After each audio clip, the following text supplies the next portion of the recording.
Kita akan belajar hari ini soal Simson. Simson adalah seorang yang cukup luar biasa di Alkitab, saudara. Kalau saudara tahu, dia punya kekuatan yang luar biasa. Dia dilahirkan dengan sebuah misi. Dia dikatakan ayah dan ibunya sudah tua dan mandul, tapi kemudian malaikat Tuhan datang mengatakan, engkau akan melahirkan seorang anak laki-laki, dan sejak daripada masa mudanya dia akan menjadi seorang nasir Allah. Sudah ditentukan garis hidupnya untuk menjadi orang yang berkemenangan. Sudah ditentukan garis hidupnya untuk menjadi orang yang luar biasa. Sudah ditentukan dari garis hidupnya untuk dia menjadi hakim pelepas bagi umat Israel. Tapi kita lihat apa yang terjadi. Simson gagal. Walaupun Simson cukup, dia bilang, memerintah selama 20 tahun. Tapi Simson tidak bisa meraih yang terbaik. Dia tidak bisa menghasilkan yang maksimal daripada apa yang Tuhan sebenarnya tentukan dalam hidupnya. Dan itulah generasi kita sekarang. Generasi kita adalah generasi yang sudah dinubuatkan di akhir zaman. Generasi yang dikatakan generasi penggenap daripada janji-janji Allah. Generasi yang diciptakan, dipanggil untuk melakukan perkara-perkara yang besar. Saya tadi mengucap syukur ada saudara kita yang bersaksi bahwa dia percaya bahwa akan lahir Daniel rohani yang memerintah negara kita. Amin, saudara. Dan itulah yang Tuhan mau dalam generasi kita. Tapi ada hal-hal yang harus kita pelajari dari Simson. Supaya apa? Supaya kita jangan jatuh seperti Simson. Supaya kita jangan mengalami pengalaman yang sama dengan Simson. Saudara boleh buka nanti di rumah dari Hakim-Hakim 14. Saudara boleh baca semuanya. Tapi saya tidak mulai Hakim-Hakim 13 sampai dengan Hakim-Hakim 16. Cuma sedikit, saudara. Itu PR buat baca di rumah. Tapi malam ini kita tidak akan sempat kalau kita baca semuanya. Saya akan ambil beberapa hal. Malam ini kita khusus belajar tentang kesalahan daripada Simson. Yang pertama, saya katakan kesalahan Simson yang pertama adalah Simson tidak mendisiplin dirinya. Ini yang pertama, saudara. Simson tidak mendisiplin dirinya. Ini soal sepele. Kita buka dari Hakim 14 ayat 2 dan 3. Ia pulang. Sudah siap semuanya? Hakim 14 ayat 2 dan 3. Ia pulang dan memberitahukan kepada ayahnya dan ibunya, di Timna aku melihat seorang gadis Filistin. Tolong ambilkan dia menjadi istriku. Tetapi ayahnya dan ibunya berkata kepadanya, tidak adakah di antara anak-anak perempuan sanak saudaramu atau di antara seluruh bangsa kita seorang perempuan, sehingga engkau pergi mengambil istri dari orang Filistin itu, orang-orang yang tidak bersunat itu? Tetapi jawab Simson kepada ayahnya, ambillah dia bagiku, sebab dia kusukai. Sampai di sini, saudara. Kemudian nanti ada banyak perkara tentang bukti-bukti bahwa Simson itu tidak mendisiplin dirinya. Tapi saya mau ambil satu bukti ini saja. Walaupun ayat selanjutnya mengatakan, tetapi ayah dan ibunya tidak tahu bahwa hal itu dibuat Tuhan untuk Simson mencari gara-gara. Yang saya mau, kenapa Simson minta menikah dengan gadis Filistin? Dikatakan dasarnya apa? Saya melihat seorang gadis dan saya suka. Dasarnya bukan karena dia dengar suara Tuhan, bukan. Dasarnya bukan dia merasakan Tuhan menyuruh dia melakukan sesuatu, bukan. Dasarnya apa? Saya suka. Saudara, kemudian kalau kita lihat lagi, Simson pada suatu saat marah, dia tangkap anjing-anjing hutan, dia lepaskan. Kemudian akibatnya istrinya dibakar, keluarganya dibakar. Terus jawab Simson apa? Aku akan berbuat tepat seperti yang kau lakukan kepadaku. Aku akan membalaskan kepadamu apa yang kau lakukan. Itu sifat Simson. Itu karakter Simson. Dia seorang yang dipilih, dia seorang yang diurapi, tapi dia tidak mendisiplin dirinya. Saudara, banyak sekarang anak-anak Tuhan yang sejak daripada masa muda sudah diurapi dan dipilih oleh Tuhan. Baik sebagai pemimpin musik, baik sebagai pemimpin penyanyi, pemimpin pujian, baik sebagai pendoa syafaat, baik sebagai konselor, sebagai apapun. Bahkan mungkin saudara tidak punya tugas apa-apa, tapi begitu saudara menjadi anak Tuhan, terima baptisan Roh Kudus, itu bukti saudara sudah diurapi oleh Allah. Tetapi kesalahan Simson seringkali terulang. Apa? Dia tidak mendisiplin dirinya. Ini sering terjadi pada banyak anak Tuhan. Saya mau bagikan perkara tidak mendisiplin dirinya dalam 3 hal, yaitu perkara apa? Tubuh, jiwa, dan roh. Tubuh dan jiwa dan roh memang ada 3 perkara. Tapi yang paling pegang peranan dari 3 hal ini, apa saudara?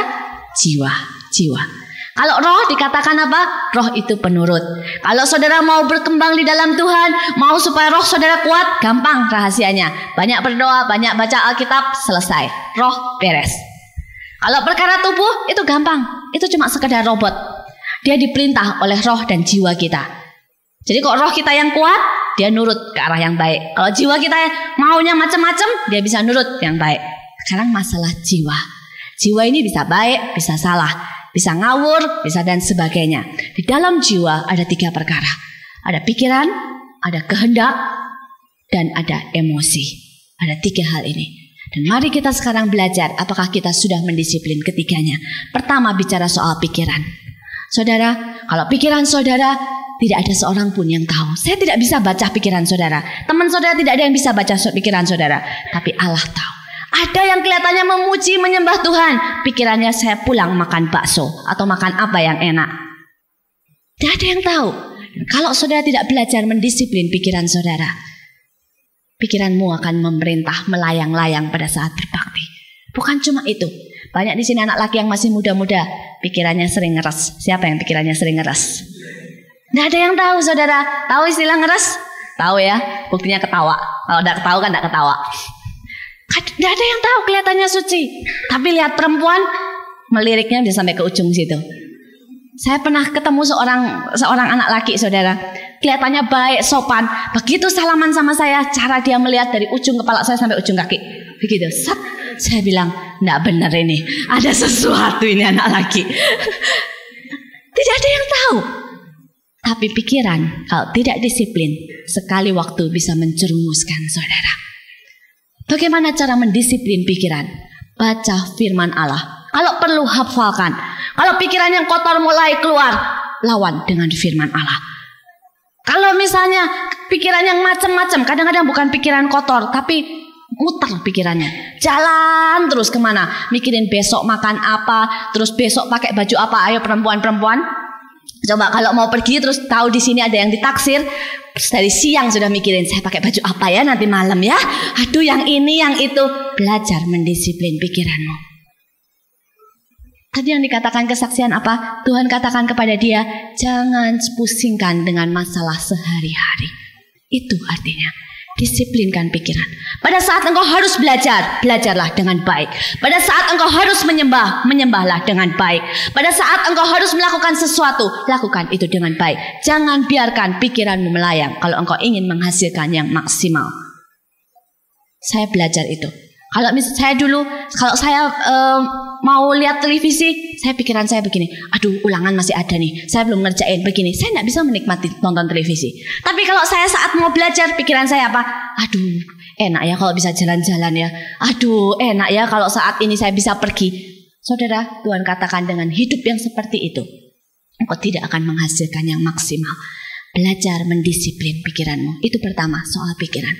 Kalau saudara dan saya dari masa muda kalian belajar mendisiplin pikiran kalian, kalian akan lihat di kemudian hari. Pikiran ini akan mudah diarahkan. Pikiran ini akan menghasilkan yang maksimal. Pikiran ini akan dikuduskan. Alkitab banyak sekali berbicara soal perbaharuilah pikiranmu. Karena dari pikiran menentukan banyak hal. Oke, kita lanjutkan. Yang kedua, masalah emosi.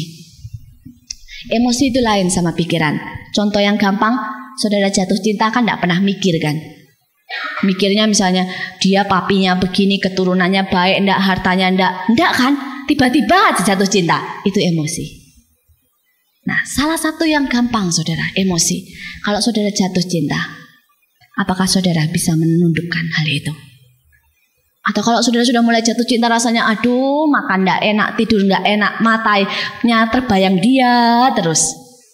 Belajar untuk menundukkan emosi saudara. Bukan cuma itu, ada beberapa anak saya kenal, teman saya perempuan.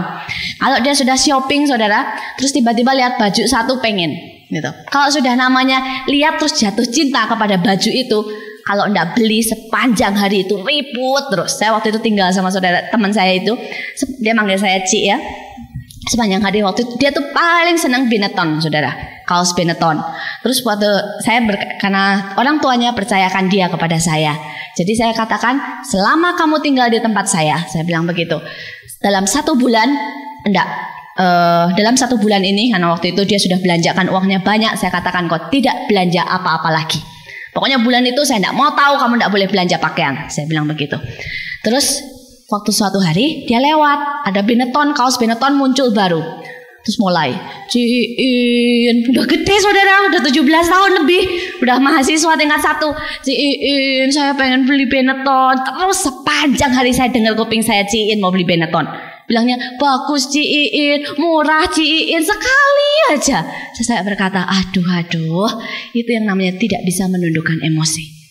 Tapi saya katakan, tidak, kamu kalau tidak belajar soal kecil untuk menundukkan emosi, nanti soal besar pun engkau tidak bisa. Kenapa Simpson jatuh kepada Delila? Karena dia tidak belajar mendisiplin dirinya soal emosi. Saudara, kenapa sekarang Edi Tansil bisa jatuh, saudara? Karena dia tidak belajar mendisiplin dirinya. Pertama mungkin baik, kemudian dia mulai jatuh dalam mencintai uang. Dan dia mulai mencari dengan cara yang tidak benar, sehingga akibatnya mengalami yang sekarang. Belajarlah mendisiplin soal emosi. Banyak soal emosi. Di sini siapa yang suka marah? Belajar mendisiplin. Banyak laki-laki itu ya, kalau mobilnya dibalap atau motornya dibalap orang lain aja langsung terlaluan tuh. Saya juga bisa lah langsung digas. Yang seperti itu hati-hati emosinya. Coba perempuan, kalau ada yang ngomongin orang langsung balas. Memangnya dia baik? Saya tahu kejelekan dia gini. Emosi saudara kena. Belajar menundukkan emosi. Dalam segala hal belajar. Yang ketiga, kemauan. Kalau saudara seperti yang saya tadi katakan, kalau sudah mau sesuatu, belajar untuk menundukkan. Ada orang yang kalau hari itu sudah pengen bakso, kalau tidak keturutan, kesel. Ada yang seperti itu. Ada yang kalau sudah mau pergi, orang tuanya bilang tidak, jengkel, marah. Belajar untuk menundukkan kemauan. Belajar. Saudara, kalau sudah tidak dari kecil, belajar menundukkan kemauan. Sekali waktu kalau saudara menikah, saudara akan merasakan kesulitan demi kesulitan. Saya belajar hal ini banyak sekali. Karena saya juga seorang yang seperti itu, saudara. Saya anak yang paling besar. Saya punya adik 2 laki-laki, tapi saya ngejago. Jadi adik saya nurut-nurut sama saya. Kemudian saya anak yang paling disayang oleh ayah saya. Walaupun dia tidak spesial luar biasa, tapi dia kelihatan sekali kalau dia mengasihi saya.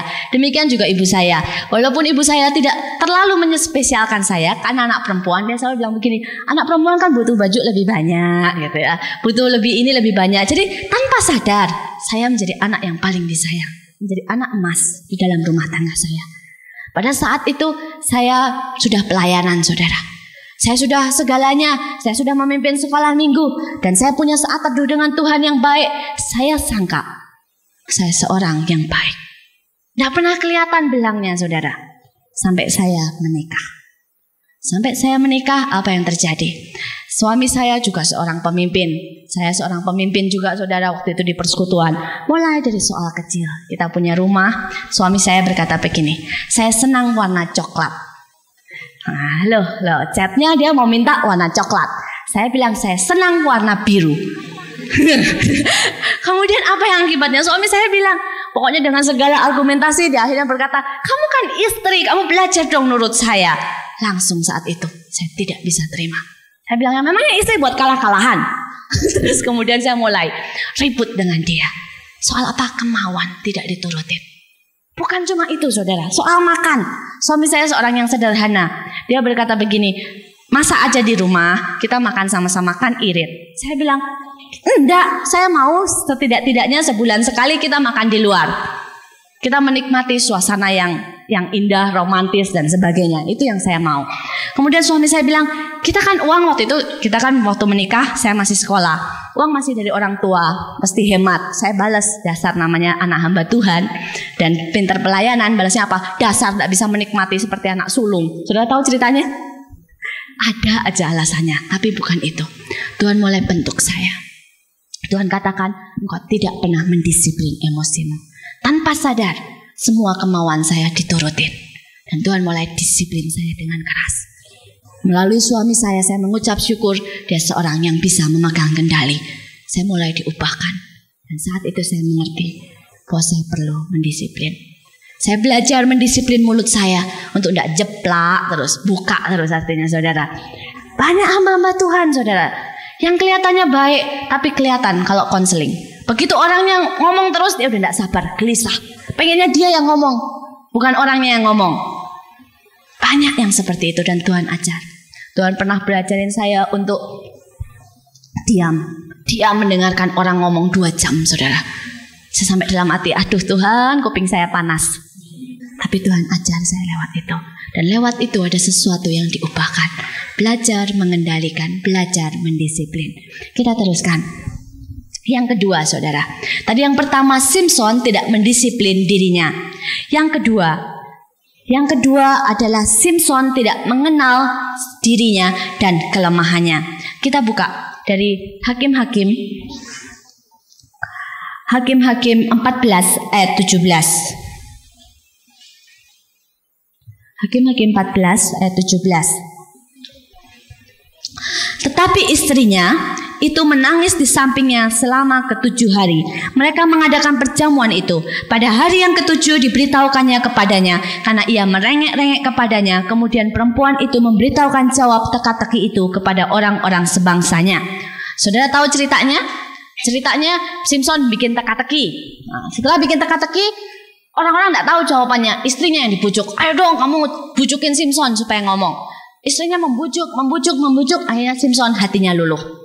Itu pertama kali dia sudah tahu bahwa hatinya tidak tahan terhadap godaan wanita. Seharusnya Simson mengenal dirinya, tapi dia tidak mengenal dirinya. Akibatnya apa? Kejadian yang sama persis terjadi dengan Delila. Delila membujuk untuk membocorkan rahasia kekuatannya. Dan Simson jatuh. Ini yang kedua. Simson tidak mengenal dirinya. Terutama dia tidak mengenal kelemahannya. Saudara, setiap manusia mempunyai kelemahan. Pertama saya akan bahas dari soal sifat. Sifat itu ada 2 macam. Sifat itu karena terbentuk dari lingkungan. Dan yang kedua sifat keturunan daripada orang tua kita. Dua-duanya harus kita selidiki. Yang pertama sifat yang diturunkan oleh orang tua kita. Coba kita lihat orang tua kita. Kalau orang tua saudara itu ada yang pemarah, atau orang tua saudara ada yang pedit sekali, kikir sekali. Ada orang yang orang tuanya panikan, nervous. Ada yang ada yang suka maki-maki. Ada yang senang gosip. Kita punya orang tua tidak ada yang sempurna. Selalu ada kelemahan. Dan tidak bisa disangkali bahwa kelemahan itu turun ke dalam hidup kita. Kita tidak bisa berkata, papa sih kayak begitu. Tidak saudara. Seluruh dunia ini tidak ada yang sempurna orang tua. Dan kita bisa belajar justru dari mereka. Apa kelemahan dari orang tuamu? Lihat dan pelajari dalam hatimu. Mulai kalau engkau lihat misalnya ayahmu pemarah, mulai berdoa. Walaupun sekarang mungkin saudara kelihatannya tidak pemarah. Sekali waktu itu akan keluar. Nah caranya bagaimana? Saudara mulai lihat. Orang tua saudara itu pemarah, katakan Tuhan cabut benih ini, cabut benih ini, minta Tuhan bersihkan, Tuhan bersihkan. Seperti ayat yang katakan apa? Barang siapa ranting yang berbuah, dia akan bersihkan. Katakan Tuhan bersihkan, bongkar semuanya supaya aku ini bersih di hadapanmu. Saudara, saya akan saksikan soal hal ini. Saya tahu bahwa ibu saya itu suka kalau marah sukanya ngomel gitu saudara. Ngomongnya rada panjang begitu ya. Nggak ngomel panjang-panjang sih, rada panjang gitu loh. Dan saya selama ini tidak pernah menyangkai kalau saya itu punya sifat seperti itu. Kelihatannya sifat saya itu seperti ayah saya. Jadi kalau ngomong pendek-pendek begitu. Tapi saya tidak pernah belajar soal itu. Tapi pada waktu saya menikah, saya melihat. Saya sama suami saya itu pendiam. Kalau saya ngomong saudara, seringkali dia itu berlagak enggak dengar. Nggak bilang iya saya dengar, nggak bilang ngasih komentar, diem aja begitu. Itu sifat suami saya. Dulu saya kesel banget, sekarang sih udah tahu. Diem aja, dia tahu udah denger gitu. Tapi pada waktu pertama kali saya nggak tahu kalau sifat suami saya seperti itu. Akibatnya apa? Saya ngomong. Terus pada suatu saat suami saya berkata begini, kamu kok cerewet sekali sih? Saat itu saya kaget saudara. Saya sadar bahwa ternyata di dalam diri saya ada sifat itu. Kemudian saya mulai katakan, Tuhan terima kasih kalau ini boleh muncul. Bersihkan. Terus kesaksian yang kedua. Ayah saya itu seorang yang cukup sombong, saya tahu itu. Tapi saya tidak pernah menyadari kalau saya punya sifat itu. Dari kakek nenek saya tahu bahwa keluarga kami itu cukup sombong. Nah, pada waktu sebelum saya ke Belanda, saya tidak pernah menyadari hal itu. Sampai saya di negeri Belanda. Pada waktu saya di negeri Belanda, semua Tuhan ambil.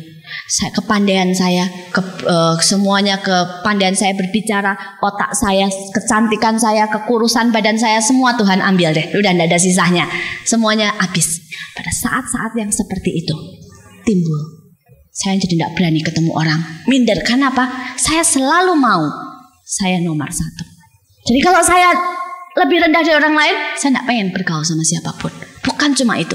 Suatu hari ada teman saya datang untuk mau menolong saya. Dia tahu saya mengalami kesulitan dalam pelajaran. Dia datang baik-baik loh saudara. Dia bilang, In, saya mau bantu kamu buatin proyek. Waktu itu ada proyek. Saudara tahu apa reaksi saya? Waktu itu saya dalam keadaan frustasi yang berat. Saya ambil tempat pensil saya lempar di depan dia. Saya katakan apa? Saya tidak butuh bantuanmu. Saya bisa sendiri. Saya tidak butuh direndahkan. Waktu emosi saya meledak seperti itu, saya kaget luar biasa. Dan saat itu saya sadar, saya seorang yang sombong sekali. Saya mau menolong orang lain, tapi saya tidak pernah mau ditolong orang lain. Pada waktu itu saya bertobat, saya katakan, Tuhan ampuni saya. Terima kasih kalau Engkau biarkan keadaan ini menunjukkan siapa saya sebenarnya. Dan Tuhan benar-benar rendahkan saya, supaya saya belajar apa artinya rendah hati. Rendah hati itu tidak bisa dibuat-buat saudara.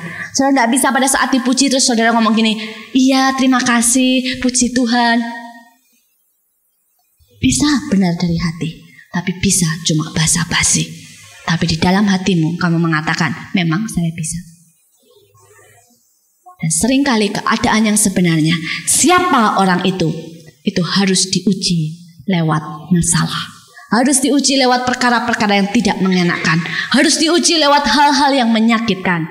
Baru keluar siapa engkau sebenarnya. Karena itu mulai berdoa, Tuhan tunjukkan kelemahanku, supaya aku disempurnakan. Sudah tahu kan lagu yang ku mau sepertimu Yesus, disempurnakan hari lepas hari. Minta saudara, minta untuk dibersihkan. Itu pertama sifat. Ada lagi sifat yang dari lingkungan. Saudara coba lihat, apa yang terjadi dari lingkungan. Ada anak-anak yang karena dihina oleh orang tua misalnya, atau dihina oleh gurunya, menjadi seorang anak yang minder, atau menjadi seorang anak yang penakut. Takut terus, mau ngerjain apa takut, mau nyanyi di depan takut sampai gemeteran seperti tadi kesaksiannya, mau tes takut, segala takut. Coba periksa, katakan, Tuhan kalau itu kelemahanku, minta aku bereskan Tuhan. Ada seri tentang penyembuhan batin, itu semuanya tergabung dalam karakter. Ada seri tentang pelepasan, itu semuanya, baik pelepasan, baik penyembuhan batin, itu semua membentuk jiwa yang benar. Karena itu saudara pelajari. Saya barusan tadi datang dari pelepasan, dari pelayanan pelepasan. Saya melihat betapa jahatnya iblis. Ada seorang anak, dia tidak pernah menyembah tapekong segala macam begitu secara sadar. Tapi dari kecil saudara, dia dibawa oleh orang tuanya, dipersembahkan oleh orang tuanya kepada seorang dewi yang namanya Dewi Atai, dewi nenek-nenek begitu. Dan dia keturunan ketiga yang menyembah daripada dewi itu, dan dia dipersembahkan untuk menjadi pengantin daripada iblis. Dan pada waktu tadi saya melayani pelepasan, anak itu disiksa luar biasa. Dia berguling-guling, mukanya itu bisa berubah-ubah saudara. Dari muka biasa begini ya, bisa seperti singa, kadang-kadang bisa seperti monyet. Bukan seperti monyet gimana, tapi mulutnya tuh maju terus garuk gitu, persis monyet. Kemudian kalau seperti langsung berubah seperti ular, dia bisa meliuk-liuk gitu badannya. Saya sampai katakan, Tuhan, sungguh kalau bukan Allah kita yang membebaskan, siapa yang bisa membebaskan orang-orang seperti itu? Dia sampai berkata begini, saya tidak tahu, saya tidak pernah dengan sukarela menyerahkan diri saya, tapi saya disuruh oleh orang tua saya. Dan lihat, itulah iblis. Iblis itu tidak pernah menunggu sampai saudara berkata begini, silahkan iblis datang. Lebih-lebih kalau saudara bilang begitu, dia melihat saudara punya celah sedikit saja, dia ambil. Dialah pencuri, dia perompak. Kalau saudara datang saja ke suatu tempat tanpa minta dibungkus oleh darah Yesus, dia langsung berkata, ada anak Tuhan mampir kebetulan, saya masukin. Itu iblis. Dia itu pencuri. Dia itu segalanya. Dia itu yang jahat. Dia itu perampok, dia pendusta. Dan karena itu saudara perlu mengalami juga pelepasan. Kalau saudara pernah ke hal-hal seperti itu, minta untuk hamba-hamba Tuhan melepaskan. Karena apa? Itu menghalangi doa saudara. Anak ini suka hadir ke persekutuan, suka datang ke gereja. Dia sudah dibaptis saudara. Cuma dia pernah waktu itu pertamanya bagaimana ketahuannya, dia konseling dengan saya. Dia berkata begini, Cik, kenapa saya selama ini sudah mengikut Tuhan selama 2 tahun, tapi saya tidak pernah bisa menyembah Tuhan. Saya tidak pernah bisa baca Alkitab, saya tidak pernah bisa berdoa. Rasanya kalau mau berdoa tidak enak begitu. Ada suatu selaput. Kemudian saya berdoa dengan dia. Pada waktu saya berdoa dengan dia, dengan jelas roh saya menangkap bahwa dia banyak sekali diikat oleh kuasa-kuasa kegelapan. Kemudian kami layani pelepasan. Dan saya mengucap syukur kalau Tuhan boleh bebaskan dia. Karena itu saudara, periksa. Jangan seperti Simson yang tidak tahu kelemahannya, tidak mengenal dirinya sampai apa? Sampai terlambat. Karena itu sebelum saudara dan saya terlambat, kenalilah dirimu. Periksa kelemahanmu. Tadi soal sifat. Tadi saya bicara soal sifat daripada keturunan maupun sifat yang dibentuk dari keadaan. Yang kedua, setiap orang di dunia ini karena kita ada di dalam hukum dosa, mempunyai kelemahan dalam 3 ta. Saudara tahu? Tahta, harta, dan wanita. Ada yang lemah 3-tiganya saudara. Ada yang lemah salah satunya. Saudara harus belajar mengenali hal itu. Mungkin saudara kelihatannya masih kecil-kecil segini ya, kelihatannya belum tahu. Tapi sebenarnya saudara sudah bisa lihat. Kalau saudara dari kecil gitu ya, kalau ngelihat perempuan atau ngelihat laki, pokoknya ngelihat lawan jenisnya rasanya, aduh, betapa kagumnya saya begitu ya kasarnya. Maksudnya saudara tuh selalu mudah tertarik dengan orang lain. Berarti saudara mempunyai kelemahan di dalam wanita atau pria. Kalau saudara dari kecil sudah senang uang, senang cien itu loh saudara. Nah, berarti saudara punya kelemahan di situ. Adik saya yang paling kecil, itu dari kecil sudah kelihatan. Waktu dia kecil sekali, umur 5 tahun, dia selalu ngomong begini, saya mau jadi konglomerat. Kecil loh saudara, selalu bilang begitu, saya mau jadi konglomerat. Kalau ditanyain, namanya Samuel, Semi, kamu mau jadi apa? Tidak peduli, saya tidak perlu sekolah tinggi, saya tidak perlu mengejar karier dan sebagainya, yang penting saya jadi orang kaya. Kecil ngomongnya sudah begitu. Dan dia tahu bahwa, dan kita semua tahu bahwa kelemahan dia adalah di soal uang. Kemudian saya saksikan, kemudian dia bertumbuh menjadi dewasa saudara. Dia menjadi pemimpin pujian yang baik, sering pelayanan kemana-mana, sering membawakan firman. Pada suatu saat Tuhan mulai percayakan perkara-perkara yang besar untuk dia. Dia mulai dapat pekerjaan, dapat orderan yang cukup besar. Dan pada saat itu mulai kelihatan. Pada saat dia sedang mengerjakan gitu, dia membutuhkan uang untuk modal perusahaan yang cukup besar sebesar 1 M. Pada saat yang seperti itu, dia mulai cari pinjaman sini, cari pinjaman di sini. Dia seorang yang dulunya sebagai seorang pemimpin pujian, saudara jangan kaget, dia menyediakan waktu untuk Tuhan sehari 7 jam, saudara, untuk berdoa dan membaca Alkitab. Saudara pasti bingung, dari mana dia dapat waktunya? Dia bangun setiap hari jam 3 pagi. Sampai jam 7 atau sampai jam 8 dia tidak keluar kamar. Itu sebelum dia bekerja. Dia menyembah Tuhan, dia berdoa. Karena itu dari sejak dia masa muda, kalau dia memimpin terjadi sesuatu. Kalau dia memimpin pujian, dia langsung bilang, ada yang di sini ada yang terikat, dia panggil ke depan. Dia tumpangin tangan, jatuh. Padahal dia usianya masih sangat muda. Tapi kalau dia memimpin pujian itu seperti itu. Dia memimpin pujian bukan seperti yang biasa cuma mimpin, enggak. Selalu dia datang dengan misi. Kalau dia berdiri di depan, kadang-kadang dia katakan begini, hari ini Tuhan cuma mau katakan peperangan, mari kita lakukan peperangan. Jadi dia memimpin pujian semuanya peperangan rohani. Tapi pada saat dia mulai bekerja, mulai waktunya dari 7 jam buat Tuhan, turun 3 jam buat Tuhan, turun 2 jam buat Tuhan, turun 1 jam buat Tuhan. Sekali waktu pada saat itu sedang berkumpul semuanya, ada seorang hamba Tuhan yang mendoakan. Kemudian hamba Tuhan ini bernubuat. Dia katakan begini, Samuel, Tuhan katakan hatimu sudah tidak bersih. Kalau engkau saat ini dikasih uang 1 M untuk keperluan daripada perusahaanmu, engkau akan meninggalkan semua pelayananmu untuk melakukan hal itu. Karena itu Tuhan gagalkan semua pekerjaanmu. Dan sejak saat itu Tuhan potong semuanya pekerjaan dia. Sekarang dia kembali lagi mulai kembali mencari Tuhan. Dan dia katakan jujur kepada saya waktu itu. Dia bilang, iya Ci, itulah saya. Saya baru tahu bahwa sebobrok itu saya. Saya memang berapa kali saya terlintas. Kalau saya punya uang 1 M, saya tidak usah pelayanan, tidak apa-apa. Saya selesaikan dulu, saya capek dulu tujuan saya untuk menjadi konglomerat. Saya berkata, sejauh itu kamu jatuh. Pada seorang yang mengenal Tuhan, seorang yang sangat mengasihi Tuhan, seorang yang bisa pelayanan, punya banyak karunia, saudara. Kenapa? Dia lupa akan kelemahannya, bahwa dia memang lemah soal uang. Karena itu saudara, belajar untuk tahu kelemahan saudara dan kuasai akan hal itu. Kita lihat, Saul jatuh karena apa? Takhta. Dia seorang yang haus kekuasaan, dan dia seorang yang diurapi. Tapi gara-gara takhta, dia tidak rela tahtanya direbut oleh Daud. Saul menjadi orang yang dibuang oleh Tuhan. Bileam seorang nabi, dia jatuh karena apa? Uang. Tuhan sudah katakan jangan pergi, tapi hatinya tetap ingin mengejar keuntungan, sehingga dikatakan menjadi sesat. Janganlah engkau sesat seperti Bileam. Dan siapa yang jatuh karena perempuan? Banyak saudara. Salomo jatuh karena perempuan.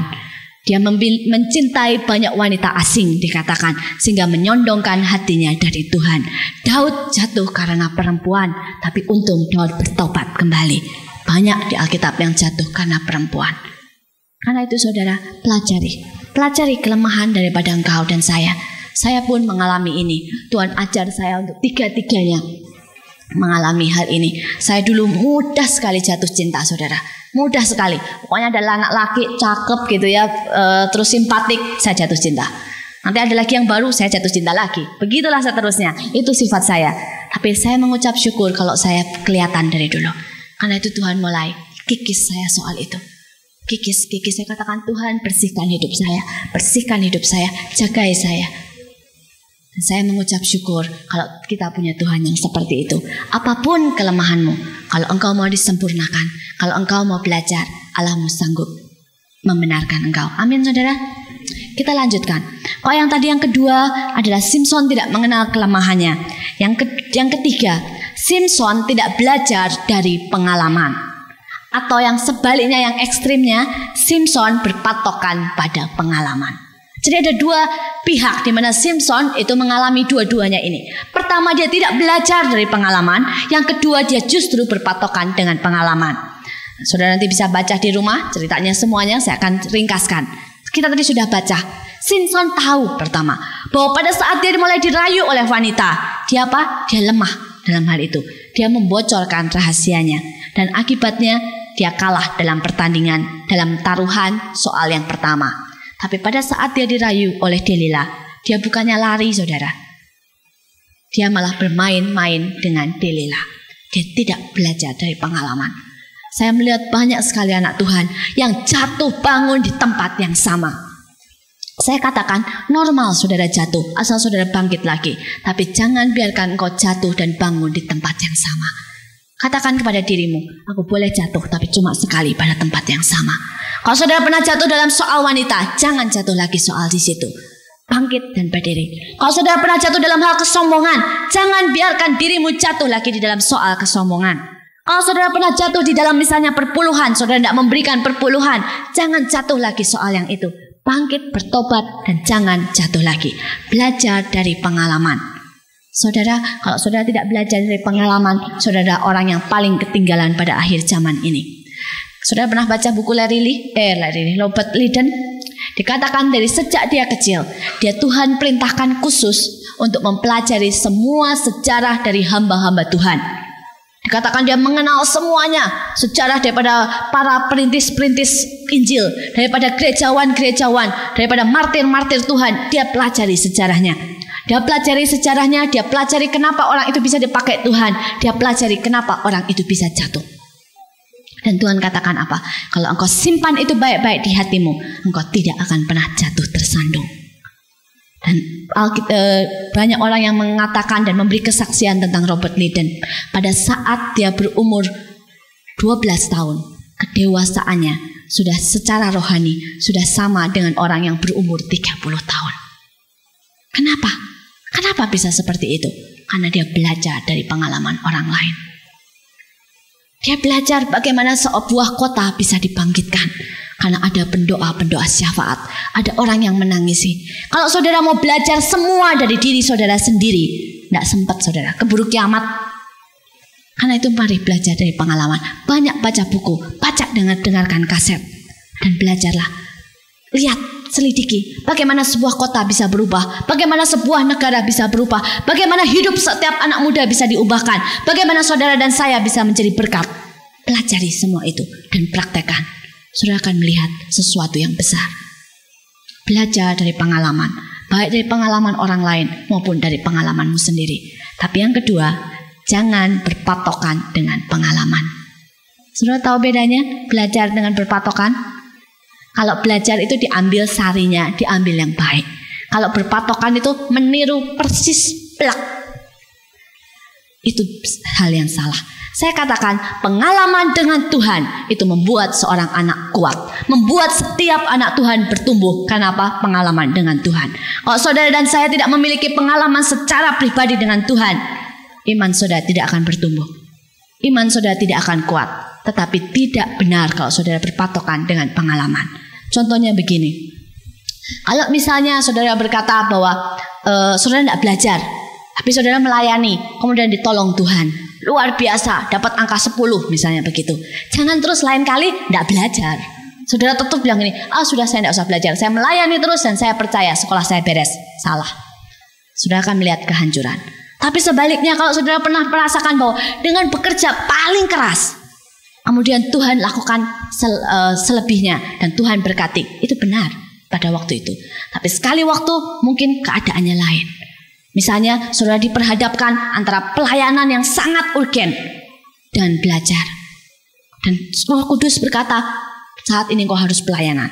Tapi karena kau punya pengalaman bahwa harus melakukan yang terbaik, saudara tidak berani melayani. Saudara belajar mati-matian, itu pun salah. Karena apa? Tuhan tidak mau yang seperti itu. Tuhan mau engkau itu menjadi anak yang fleksibel, untuk selalu taat kepada Roh Kudus. Pengalaman itu baik untuk pelajaran, tapi bukan untuk menjadi patokan. Kenapa saya katakan Simson berpatokan dengan itu? Pada waktu yang pertama, dia menikahi seorang perempuan Filistin. Dan hasilnya apa? Dia diangkat menjadi hakim. Ya lewat segala perkara, lewat perkara-perkara. Dia pikir, enggak apa-apa main-main dengan gadis Filistin. Perkara yang sama, tapi dia hasilnya berbeda. Dia menjadi seorang yang buta, seorang yang diperbudak oleh musuh. Karena itu jangan berpatokan dengan pengalaman, tapi belajar taat dalam segala perkara. Itu paling penting. Kalau sudah mengalami sesuatu, belajarlah bergaul dengan Roh Kudus. Katakan, mari Roh Kudus, nyatakan apa yang harus saya buat. Pimpin saya dalam langkah-langkah saya, supaya saudara menghasilkan yang terbaik. Saya kasih satu kesaksian sederhana soal ini. Tadi pagi saya menengok orang di rumah sakit. Kemudian supir dia suruh untuk memanggilkan taksi buat saya, karena saya harus pergi ke tempat lain untuk melayani pelepasan. Nah, pada waktu supirnya ini pergi panggil taksi buat saya, di depan saya persis berhenti taksi yang luar biasa bagusnya. Bagus, baru, bersih, luar biasa. Roh Kudus bilang sama saya, ambil taksi itu. Tapi saya bilang, Tuhan kan saya sudah, orang itu kan udah nyuruh sopirnya buat cari taksi. Jadi saya biarkan taksi ini lewat begitu saja. Dan saudara tahu taksi seperti apa yang dipanggilkan oleh supir ini, saudara? Presiden taksi yang sudah jelek, tidak ada AC-nya, butut, bau lagi, saudara. Pada saat itu saya langsung gitu. Terus saya bilang, aduh Tuhan, ampuni saya tidak taat soal yang kecil. Dan pada waktu saya naik, saya kepanasan luar biasa. Terus Tuhan katakan sesuatu. Tuhan katakan, kamu belajar lewat perkara ini. Aku selalu menyediakan yang terbaik untuk anak-anakku. Aku menyediakan yang terindah. Aku menyediakan masa depan yang luar biasa. Aku menyediakan berkat-berkat dan karunia-karunia untuk anakku. Tapi semuanya itu bisa dicapai dalam apa? Dalam ketaatan. Di luar ketaatan, engkau menghasilkan yang sebaliknya. Engkau akan mendapat perkara-perkara yang tidak mengenakan. Kenapa anak-anak Tuhan tidak menikmati semua yang Tuhan janjikan? Dia keluar dari ketaatan.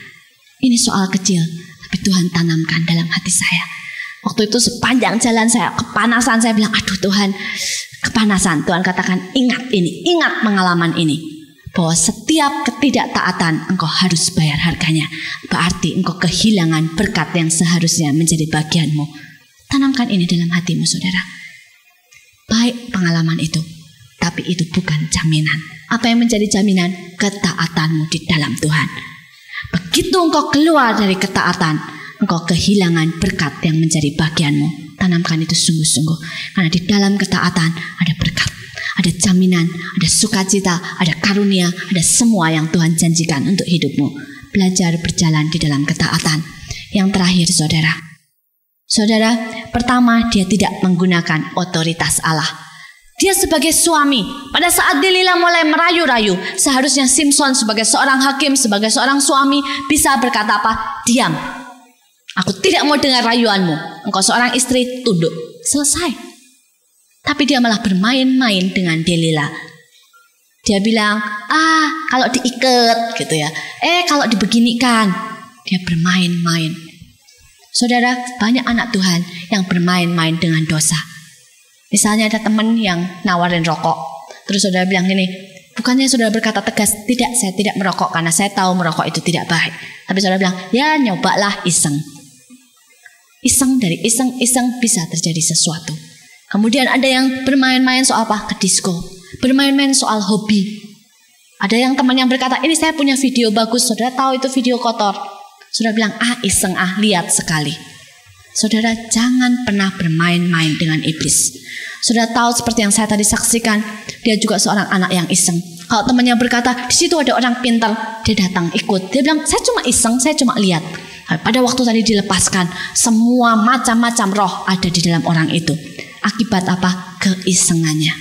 Karena itu saudara, jangan bermain-main dengan iblis. Itu soal yang besar, tapi dalam soal-soal yang kecil. Saya sering sekali merasakan hal ini. Misalnya begini, pada waktu saudara tersinggung dengan seseorang, ada seseorang mungkin yang memarahi saudara dan saudara tidak salah. Pada saat yang pertama kali saudara dengar, pasti saudara rasakan ada suara Roh Kudus yang berkata, tidak apa, berkatilah musuhmu. Pasti, saya yakin. Tapi kemudian ada suara lain yang berkata begini, keterlaluan ya, masa kamu digituin? Keterlaluan kan? Itu sih memang orang itu jahat, keterlaluan kamu pantas buat marah, pantas. Nggak apa-apa kalau kamu marah sekali ini aja. Dan kalau saudara mulai mendengarkan suara itu, saya jamin dalam waktu 5-10 menit saudara jatuh dalam dosa. Kenapa Hawa bisa jatuh dalam dosa? Dia mengajak iblis berbicara. Seharusnya begitu dia tahu itu iblis yang bicara, dia bilang, tutup mulutmu iblis, aku tidak mau dengar, pergi aja. Kalau dia seperti itu, dia tidak akan jatuh. Tapi dia tahu itu iblis yang berbicara. Dia tahu iblis itu ngomongnya ngawur, dia ladenin. Saudara, iblis itu punya pengalaman lebih dari 2000 tahun dengan manusia. Karena itu dia selalu lebih pandai dari saudara. Dia tahu persis kelemahan saudara. Dia tahu bagaimana cara membangkitkan emosi, kemarahan dan sebagainya. Karena itu jangan pernah layani. Begitu iblis mulai datang, katakan, dalam nama Yesus, tutup mulutmu iblis, aku tidak mau memperhatikan engkau. Kalau saudara sedang jalan dan saudara tahu kelemahan saudara soal wanita, iblis mulai bisikin, tuh ada perempuan cakep, lihat aja kan, gak apa-apa, gak salah. Langsung katakan, aku tolak supaya pikiranku tetap bersih di dalam Tuhan. Belajarlah seperti Yesus. Pada saat iblis mulai berkata, katakan, ada tertulis. Amin saudara. Lawan iblis dengan firman Allah, maka saudara akan hidup dari kemenangan kepada kemenangan. Pertama itu, gunakan otoritas. Gunakan otoritas. Yang kedua, Simson tidak sadar akan dosanya dan kebodohannya sampai roh Tuhan itu pergi daripada dia. Hakim-Hakim 16 ayat 20. Ini penutup dan saya harap ini tidak akan pernah terjadi dalam hidup saudara. Lalu berserulah, Hakim-Hakim 16 ayat 20. Lalu berserulah perempuan itu, orang Filistin menyergap engkau Simson.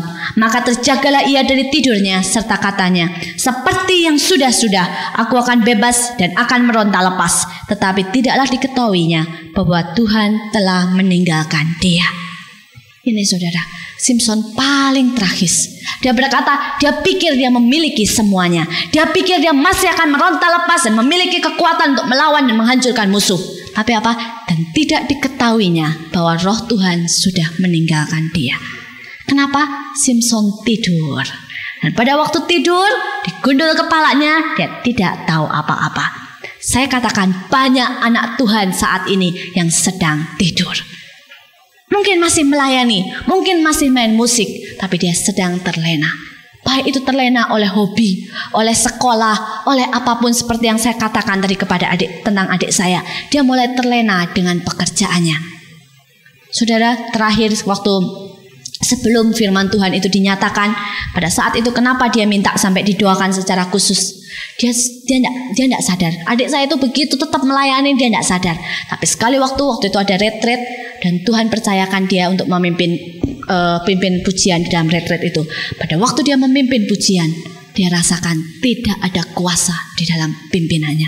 Pada waktu itu dia sadar, ternyata dia sudah meninggalkan Tuhan begitu jauh. Saudara, jangan pernah tertidur. Jangan pernah tertidur. Jangan pernah terlena dengan apapun. Kadang-kadang ada orang yang sedang mengerjakan skripsi bisa terlena oleh hal itu. Ada yang sedang mendapat berkat Tuhan, dan diberkati Tuhan dengan luar biasa, baik dengan ekonomi, baik dengan soal-soal mujizat. Dia terlena soal itu. Jangan pernah terlena. Belajarlah untuk tetap stabil di dalam Tuhan.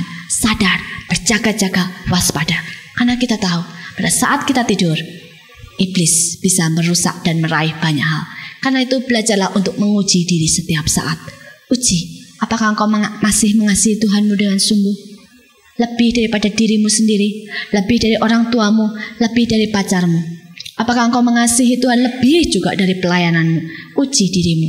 Uji kalau engkau melayani, uji. Apakah itu benar masih tulus, masih murni, ataukah sudah muncul kesenangan untuk tampil? Sudah muncul kedaginganmu, sudah muncul emosimu. Belajar untuk menguji dalam segala sesuatu, supaya jangan sampai kita terlena.